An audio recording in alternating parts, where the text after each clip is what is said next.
पूर्णमदः पूर्णमिदं पूर्णात् पूर्णमुदच्यते पूर्णस्य पूर्णमादाय पूर्णमेवावशिष्यते। सत्यव्रतं सत्यपरं त्रिसत्यं सत्यस्य योनिं निहितं च सत्ये सत्यस्य सत्यामृत सत्यनेत्रं सत्यात्मकं त्वां शरणं प्रपन्नः। नमः पराय वितथानुभूतये गुणत्रयाभास निमित्त बंधवे अदृष्टधाम्ने गुणतत्त्वबुद्धिभिर्निवृत्तमानाय दधे स्वयंभुवे। श्रीराम जय जय राम श्रीराम जय जय राम श्रीराम जय जय राम श्रीराम जय जय राम। राम राम। वास्तव में यज्ञादि शुभ कर्म धर्म कृत्य करने से क्या होता है, और वेद मार्ग का अनुसरण किसके लिए? क्या केवल सुरों के लिए और सुरों के अनुयायी हम सरीखे मनुष्यों के लिए, अथवा सृष्टि मात्र के लिए? सृष्टि मात्र के लिए धर्म का आचरण प्रशस्त है,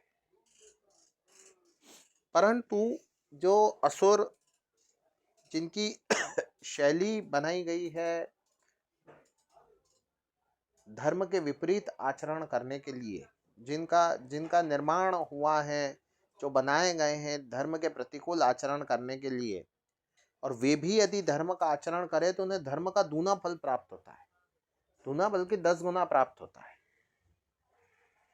अब वो 10 गुना प्राप्त करके फल परलोक में अपना समय जो है वो निवेश करे, परलोक निर्माण में, परलोक को संवारने में अपना समय अपना कालखंड व्यतीत करें, वो सर्वोत्तम है। किंतु वे यदि धर्म कृत्य करते हुए और देवताओं का अधिकार प्राप्त कर ले या उसको छीन ले, तो फिर एक बड़ी विषमता उत्पन्न हो जाएगी कि अब देवता कहाँ जाएंगे। देवताओं के लिए अपनी ड्यूटीज, अपनी कर्तव्य निर्धारित किए गए हैं, उसी के साथ साथ उनको अधिकार भी प्राप्त है, फिर देवता कहाँ जाएंगे। पूरे सृष्टि क्रम में विषमता हो जाएगी कि यदि किसी स्थान देवता मान लीजिए अतृप्त रह गए अथवा अपने पद से हटा दिए गए, और ऐसे ऐसे करके सबके हटा दिए गए, अपने स्थान के भी हटा दिए गए, कोई दूसरे स्थान के देवता है वो भी हटा दिए गए, इसी तरह से कुलों के देवता हटा दिए गए, ग्राम के देवता हटा दिए गए, वास्तु चक्र के देवता हटा दिए गए, और उसके स्थान में असुरों ने ले लिया। भले ही वे धर्मानुयायी हों, दृढ़ धर्मानुयायी हों, परंतु उससे विषमता तो आएगी ही आएगी। क्योंकि आप या हम जब भी उनकी पूजा करेंगे तो हम तो उनका नाम लेके पूजा करेंगे जिनको हम जानते हैं, किंतु पूजा के अधिकारी वो होंगे जिनकी हम पूजा नहीं कर रहे, वो उस अधिकार को प्राप्त करेंगे, और जिनकी हम पूजा कर रहे हैं उनको फल प्राप्ति नहीं होगा, उसका शुभ फल प्राप्ति नहीं होगा, और वे दुर्बल से दुर्बलतम होते जाएंगे। सृष्टि में बहुत बड़ी विषमता इससे आ जाती है। इसलिए सदैव जो है ये क्रम का निर्माण किया जाता है कि देवताओं के लिए ये सारे शुभ फल और शुभ अधिकार, और असुरों के लिए अगर यदि असुर धार्मिक हो तो अपने परलोक बनाए, पश्चात उन्हें देवयोनि प्राप्त हो, और देवयोनि प्राप्त करके फिर वो भले ही जो सुखोपभोग इस तरफ आके करे, सुखोपभोग तो उनको नीचे के लोकों में ऊपर से अधिक मिल जाता है, किंतु देवताओं का अधिकार प्राप्त करने की कुचेष्टा न करें। ये देवासुर संग्राम का रहस्य है। अच्छा, मैं आज कथा सुनाता हूं कि लाद नामक असुरों ने देवताओं के साथ युद्ध किया, और 100 वर्षों तक चले उस संग्राम में देवताओं की पराजय हुई। और देवताओं की पराजय हुई तो देवता नारायण के पास गए, और नारायण के पास जाकर के उन्होंने बड़े सुंदर छंदों में और शब्दों में स्तुति की, वास्तव में बहुत सुंदर स्तुति की।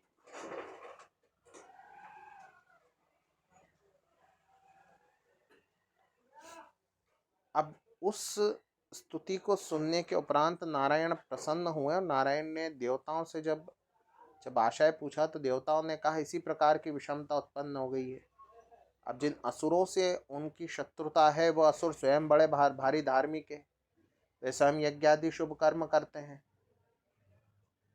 तब कैसे सृष्टि क्रम को व्यवस्थित किया जाए।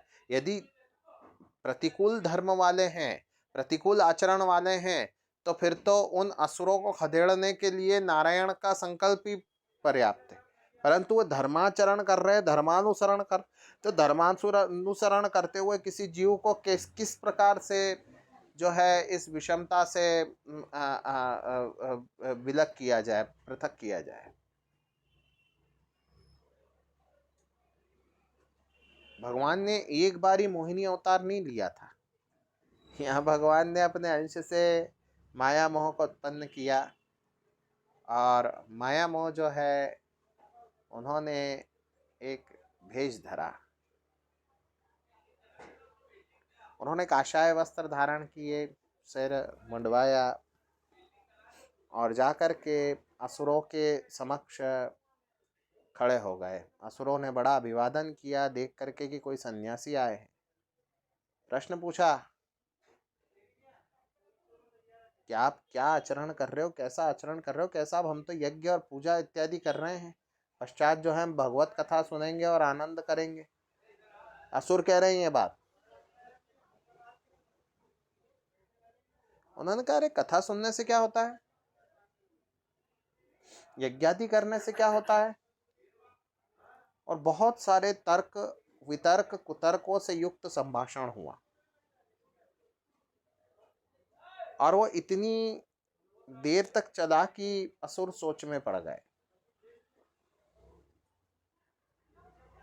अब पुराण में स्पष्ट उल्लेख है कि इस प्रकार से यत्न करके जिन असुरों के पास वो गया था, भाई जहाँ गया महामोह वहाँ बहुत से असुर होंगे, किंतु सारे असुर तो नहीं होंगे, बाकी और संसार में अनेक स्थान पे फैले होंगे। पहले 4, फिर 4 से 16, फिर 16 से इस तरह से बढ़ते बढ़ते बढ़ते बढ़ते बढ़ते बढ़ते बढ़ते बढ़ते एक समय ऐसा आया कि पूरे ही असुर जो है वो धर्म से विमुख हो गए। अब जब यहाँ बैठे बैठे हम पितृलोक में पितरों को तृप्त कर सकते हैं, तो भला परदेश जाने वाले व्यक्ति को फिर साथ में भोजन ले जाने की क्या आवश्यकता है? हम घर बैठे बैठे तृप्त कर सकते हैं उनको।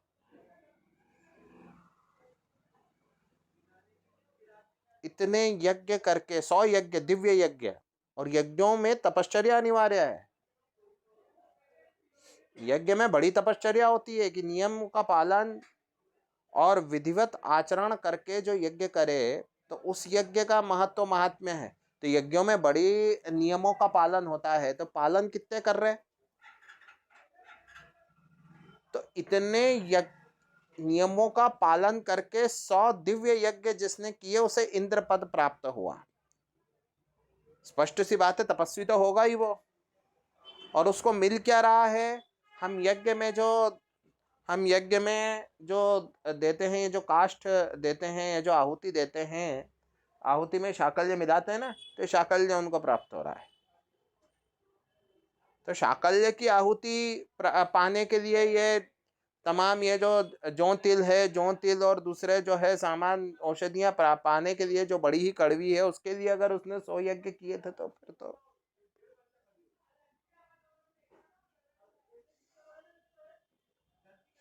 यज्ञ पशु, पुराने समय में जो यज्ञ होते थे ना, उसमें यज्ञ पशु का निर्धारण किया जाता था। यज्ञ पशु होते थे पुराने समय में। ये पुराने पुराने युगों की बात बता रहा हूँ मैं, जो पीछे युग गए हैं। मेरे विचार में द्वापरांत में भी नहीं, द्वापर के भी पहले जो कृतयुग अथवा त्रेता युग अथवा किसी चतुर्युग में, तो वहां पे क्या होता है, ऐसे ऐसे पशु होते थे जिन पशुओं को स्वर्ग प्राप्त होता था यदि यज्ञ में उनका प्रयोग किया जाए। वो प्रजाति अलग है। जो प्रजाति होती थी ना, प्रजाति बिल्कुल भिन्न है।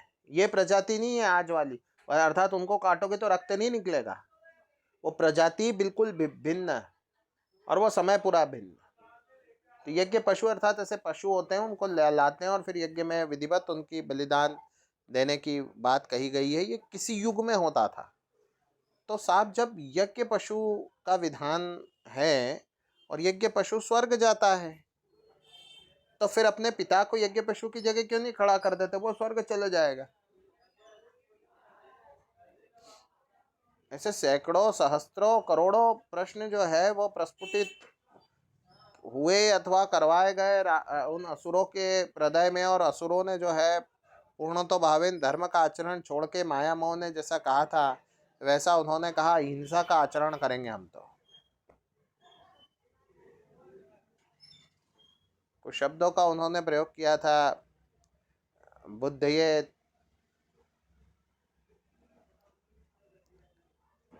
और भी मैं बोलूँगा नहीं, तो उन शब्दों का उन्होंने प्रयोग किया था कि इससे तुम जाग जाओ।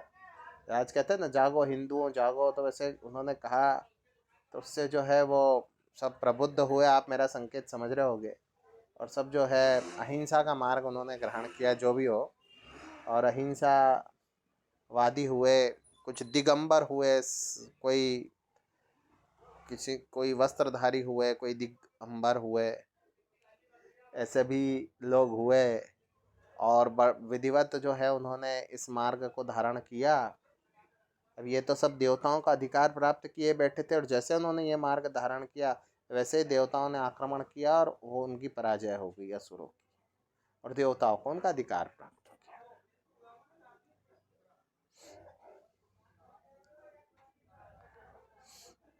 अब देवताओं को उनका अधिकार प्राप्त हुआ और माया मोह ने उनको जो है अपने पथ से विमुख किया, जो धर्म पथ था उससे विमुख किया। वेदत्रयी जो होती है, रक यजु और साम, इसका आवरण किसी भी जीव के लिए बहुत आवश्यक होता है, और उसके अनुरूप और अनुकूल जीवन यापन करना किसी भी मनुष्य किसी भी जीव के लिए बड़ा आवश्यक है। ये मेरी बात समझिए।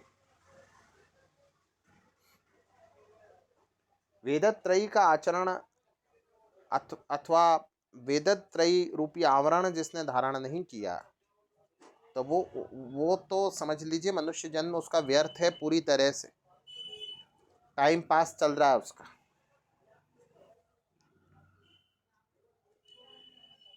उसका टाइम पास चल रहा है। और ये बड़ी प्रासंगिक विषय है, ये मैं आपको बता रहा हूं। आज ऐसे प्रश्नों से सोशल मीडिया पूरा भरा हुआ है।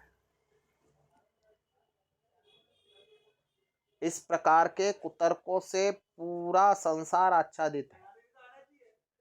अच्छा, उल्टे सीधे उत्तरदायी लोग खड़े हो गए हैं, वो ये नहीं कहते कि नहीं हमको करना है हम तो करेंगे। मुझसे पूर्व काल में कई तथाकथित हिंदू कहलाने वाले बड़े प्रश्न पूछा करते थे, ये क्यों होता है, वो क्यों होता है, ऐसा क्यों होता है, वैसा क्यों होता है।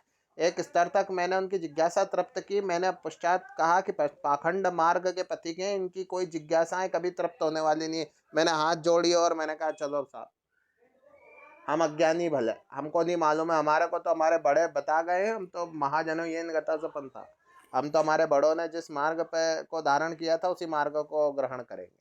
और दूसरों को भी ये बात बताते हैं, किसने सुनना हो सुनो, नहीं सुनना हो नहीं सुनो। बहुत ऐसे प्रश्न हुए। ये जो प्रश्न मैंने 2-3 किए ये तो वैदिक संस्कृति के संदर्भ में है, पर भगवान राम के संबंध में 50 प्रश्न अभी मैं यहाँ बैठ के कहूंगा भी नहीं,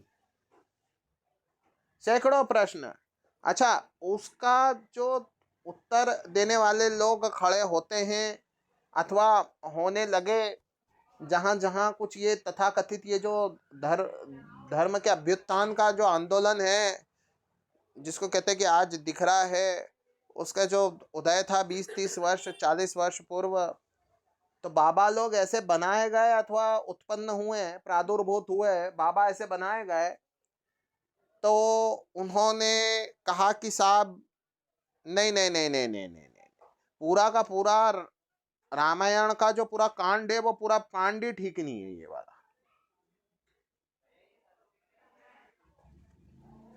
पूरा कांड ठीक नहीं है। उत्तर देना आरंभ किया कि जो उनकी बुद्धि में नहीं आया उसको कह दिया कि नहीं नहीं है, ठीक नहीं है।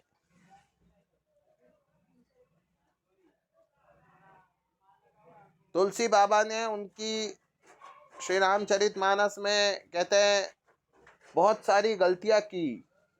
एक बाबा साहब कहते हैं मैंने सुधार दी। बाबा साहब का कहना है, मैं तो भगवान क्षमा करे, मैं तो 1000 बार क्षमा करे ऐसे शब्द कह भी नहीं सकता। बाबा साहब का ऐसा कहना है।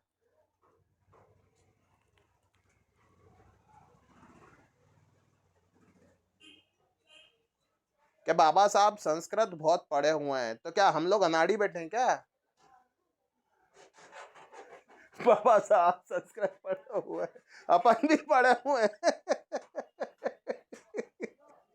ये कौन सी विशेष बात हो गई? संस्कृत पढ़ना बहुत बड़ी बात हो गई आजकल, तो कल को तो दुर्लभ हो जाएगी साहब। इसमें कोई विशेष बात ही कोई नहीं है, भाषा है जी। बाबा साहब ने इस प्रकार से जो है, जहां आपत्ति हुई, अच्छा आपत्ति भी बड़ी बड़ी कि राम जी ने सीता जी का त्याग कर दिया। कैसे कर दिया? लोग लट लेके खड़े हैं, नारीवादी खड़ा होगा इस विषय में। सचमुच नारीवादी खड़े हो गए।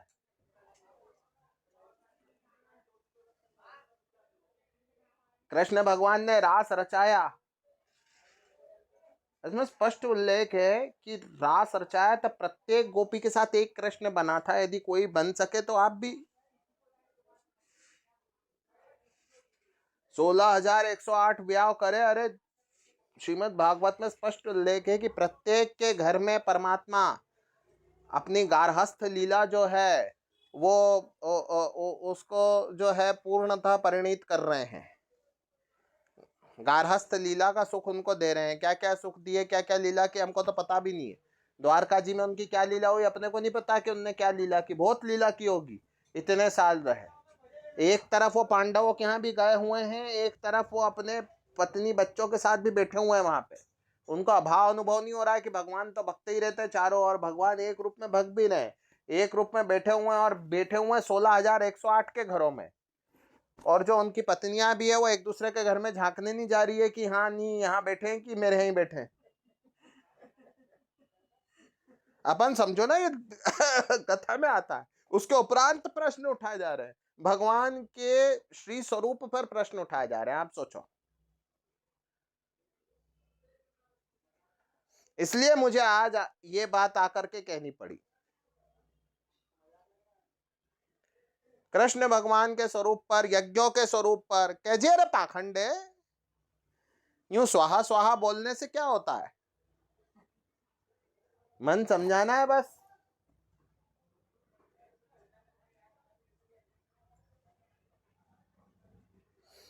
हनुमान जी के ऊपर 50 प्रश्न बने हुए हैं, शंकर भगवान के ऊपर प्रश्न बने हुए हैं, और प्रश्न करते हुए लज्जा भी नहीं आती कि ये प्रश्न हम न करें। संस्कृति में इतने साल से चल रहा है, तो यहाँ इतने इंटेलेक्चुअल्स हुए होंगे, कोई तो इनके पीछे नॉलेज बेस होगा, कोई तो इनके पीछे तर्क शक्ति होगी जिस कारण ये सब कुछ कर रहे हैं। नहीं नहीं नहीं नहीं नहीं, बस इस सब का परिणाम जो है वो भीषण होने वाला है, अथवा आरंभ हो गया है। बहुत सी बातें मान ली गई है अथवा समझ ली गई है। शंकर सुवन केसरी नंदन,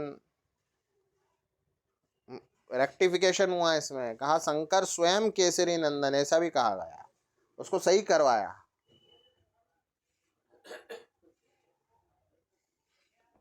बिल्कुल हॉरिबल है ना, क्या कि नहीं है? बिल्कुल भयावह है?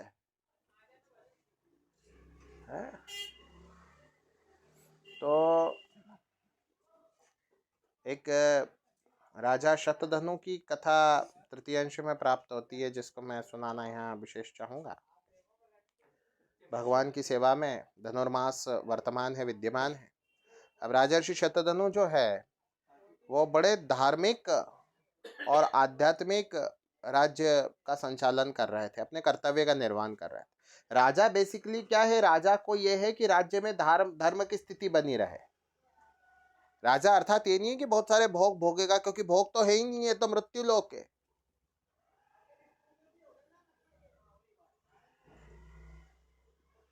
किसी प्रकार का ओरिजिनल सुख नहीं है। कब जब कृष्ण या राम आ जाए और उनने हाथ रख दिया तब तो सब है, पर जब तक हाथ नहीं रखे तब तक कुछ नहीं है। गर्मी बहुत लग रही थी, लग रही है ना, अभी ठंड में गर्मी लग रही है, एसी चला लो, एसी से कॉम्प्लिकेशंस हो गए, बुखार आ गया वो फिर पीड़ा हो गई, दवाई खा लो, दवाई रिएक्ट कर गई, इससे तो अच्छा गर्मी सहन कर लेते हैं। तो राजा शंतनु जो थे वो अपने कर्तव्य का पालन करते हुए, कहने का अभिप्राय यह है, राज्य चला रहे थे। आपकी पत्नी भी बड़ी धार्मिक थी।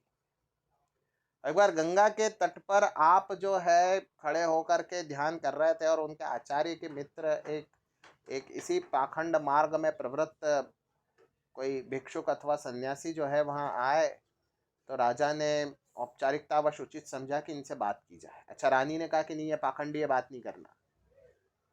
तो रानी ने विधिवत अपना जो पूजन कार्य कर्म है वो पूजन कर्म किया और बिल्कुल उसको अवॉइड कर दिया। और राजा थोड़े औपचारिकता में, थोड़ी सामाजिकता में, है ना, कि भाई क्या अच्छा नहीं लगता है, वो जो एक शब्द है ना कि अच्छा नहीं लगता है, या अथवा ऐसा होता है क्या, सामने आ जाए गुरुजी के दोस्त हैं तो भले धर्मी या अधर्मी हो तो, और साहब क्या हाल चाल। तो साहब ये हुआ कि राजा जो शत्रुजित हैं, बड़े महान राजा, उनके भी 100 दिन पूरे हुए, और उनके 100 दिन पूरे हो तो रानी उनके साथ, और 100 दिन पूरे हुए रानी उनके साथ। तो हुआ यूं कि रानी तो काशी नरेश की कन्या हुई, और साथ ही साथ उनको पूर्व जन्म की सारी जो है स्मृतियाँ थी, जाति स्मर कन्या थी, महान विज्ञान से संपन्न, विद्या से संपन्न, भगवत भक्ति से संपन्न, और धर्म से पूर्णतः युक्त वो कन्या हुई, धर्म के लक्षणों से युक्त। काशी में काशीराज को कैसी कन्या होगी वैसी कन्या हुई वो रानी तो। और राजा जो है वो विदर्भ में कुत्ता बन गया। उसने कोई अधर्म नहीं किया था, पाखंडी से सिर्फ बात कर ली थी, साहब बुरा लगता है, तो उस कारण जो है पाखंडियों से बहुत पीड़ा होती है ना आजकल, 1.5 साल से तो अपने को बिल्कुल ही बहुत ही अधिक पीड़ा होने लगी है ना। तो साहब कुत्ता बन गया। बच्ची छोटी थी, राजा ने सोचा बच्ची हो गई, बच्ची इतनी बड़ी धार्मिक, इसका ब्याह कैसे करूं, बच्ची छोटी है। बच्ची ने कहा नहीं पिताजी, मेरा ब्याह अभी मत करना। योग बल से देखा तो पता पड़ा विदर्भ में पतिदेव कुत्ते बने हुए हैं। तो पतिदेव के पास गई, अब पतिदेव तो भौंक रहे थे इधर उधर। उन्होंने कहा ये कुत्ते को पकड़ना है, इस पर्टिकुलर कुत्ते को पकड़ना है, कुत्ते को नहीं, इस पर्टिकुलर कुत्ते को पकड़ना है। वो विशेष कुत्ते को साहब जा करके उन्होंने किसी प्रकार सैनिकों ने पकड़ा। उन्होंने कहा यार ये राजकुमारी भी जो है, राजाओं के काम बड़े निराले, शौक बड़े निराले, आज कुत्ते भी पकड़ने के लिए काशी से विदर्भ तक आ गई। आज के डेट का महाराष्ट्र, और वहाँ किसी नगर में जहाँ कुत्ते बने हुए थे वहाँ बहुत सारे सैनिकों ने उसको पकड़ा, कुत्ते को पकड़ा, कैसे भी पकड़ा। उसके बाद जो है राजकुमारी तरह तरह के भोजन ला के, सुस्वादु भोजन उसके सामने, कुत्ते के सामने डाली। कुत्ते भूखे भी था तो कुत्ते ने भोजन खाया और बड़े चाटुकारिता की दृष्टि से देखने लगा, जीप लपलपाते हुए ऐसे कई कुछ करते हैं कुत्ते तो कुत्ता जो है वो वो देखने लगा किसकी ओर, राजकुमारी की ओर। तो कुत्ता देखने लगा तो राजकुमारी ने कहा कि नाथ अपने आप को पहचानो, मैं बहुत साधारण भोजन करा रही हूँ, आप तो बहुत ऊंचा भोजन करने वाले, बड़े धार्मिक हो, एक बार पाखंडी से मिल लिए थे उस कारण ऐसे बने हुए हैं, थोड़ा पहचानो अपने आप को। कुत्ते ने सुना, रानी के शब्द ऐसे थे, यूं नॉर्मली आप कुत्ते से बात करोगे उनको पता ही नहीं पड़ेगा, समझ ही नहीं बैठेगी कि क्या कह रहे क्या। बाकी रानी जो कि चूंकि जाति स्मर थी तो उसको पता था, तो उसने उस भाषा में समझा दिया, और कुत्ते ने जैसे ही वो स्वर सुने और उसको समझ में आया, वैसे ही कुत्ते के प्राण हो। सैनिकों ने कहा राजकुमारी जी आपने कुत्ते से कुछ कहा, क्या मालूम क्या आपकी अंतरंगता चल रही थी अभी, कुत्ता तो मर गया। राजकुमारी ने झट से देखा, बोले अब कहाँ? तो कहची अब जो है दक्षिण भारत में जो है वेंकटाद्रि पर्वत के पास में सियार बने हुए हैं ये।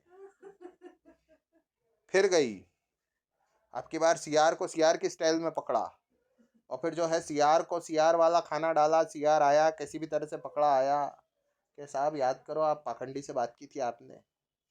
ऐसे करते करते कौवा तक बना, तो बहेलियों के साथ गई राजकुमारी उसको पकड़ाने।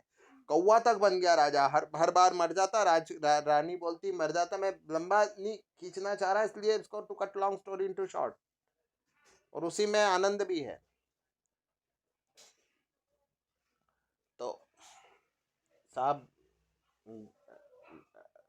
कौवे के उपरांत मयूर योनि प्राप्त हुई, और मयूर योनि में जब इस प्रकार से रानी ने उद्बोधन दिया और साथ ही साथ कुछ धर्म की बातें बताई, तो जो है अब की बार राजा के पाप का जो है वो पूरा पट्टाक्षेप हुआ। उसका पातिव्रत्य बड़ा बलवान था बच्ची का। पिछले जन्म में जिसमें विवाहिता थी, वो पातिव्रत्य बड़ा बलवान था। तो जो है राजा जो है उसका जनक के यहाँ जन्म हुआ। ये जो मोर था, इसका जनक राजा के यहाँ जन्म हुआ, और जन्म होते से ही ये जो कन्या था उसके बराबर अवस्था का उत्पन्न हुआ। और उसके बाद फिर जो है काशी नरेश से उसने कहा कि अब मेरा ब्याह करा दो। वो वहाँ पे विदेह राज के यहाँ मिथिला में जो है उत्पन्न हो गए मेरे पतिदेव, तो अब मेरा विवाह करा दो। तो फिर उन दोनों का विवाह करवाया गया। उसके उपरांत उन्होंने धर्मयुक्त आचरण किया। मैं इसलिए ही कह रहा हूँ कथा। अच्छा, इस विषय में ये नहीं समझना चाहिए कि सीता जी जनक, अर्थात यही समझा जाता है कि सीता जी के पिताजी, किंतु मथुरा का प्रत्येक राजा है। इधर दो भाई है, शीरध्वज अर्थात सीता जी के पिताजी और कुशध्वज, दोनों जनक की कैटेगरी में आते हैं। दोनों विदेह हैं, दोनों आत्माराम है। तो बिल्कुल कंफ्यूज नहीं होना है हमने। तो इस प्रकार से जो है पाखंडी से संवाद का परिणाम इस प्रकार से होगा। अर्थात हमको अधर्मियों और विधर्मियों से तो बातचीत ही छोड़ देनी चाहिए ना। हमको हमारे आचरण वाइट रखने पड़ेंगे। हमको जो है हर प्रकार से भगवत प्राप्ति हेतु संघर्ष करना पड़ेगा। और जो डाउट्स जिनको मन में आते हैं, अपन ये सोचते हैं कि डाउट्स आने वाले दूसरे ही मार्ग में चले जाए तो अधिक उत्तम है। अपन काय के लिए अपना मार्ग, क्योंकि डाउट्स आई उनके मन में रहे जो स्वयं पक्के नहीं है। जो स्वयं पक्के हैं वो डाउट्स को बिल्कुल रास्ता ही दिखा देंगे। यहाँ रीजनिंग देने का क्या कारण है? वो तो मार्ग में चलते चलते इतने रीजंस पता पड़ जाते हैं। मैं भी हूँ, मुझे इतने जो पता पड़ा, कैसे पड़ा कि मार्ग में चलते चलते सब पता पड़ते जाता है। तो इसका अर्थात ये थोड़ी कि मेरे मन में तर्क आए और मैं तर्क के उत्तर ढूंढने बैठा कि पहले कि ऐसा क्यों होता है, राम जी ने ऐसा क्यों किया तो उसका उत्तर क्या है, या कृष्ण जी ने ऐसा क्यों किया उसका उत्तर क्या, और ये हो तो मानूंगा, ये हो तो मत मान, तेरा परलोक तू जान। श्री कृष्ण गोविंद हरे मुरारी, हे नाथ ना।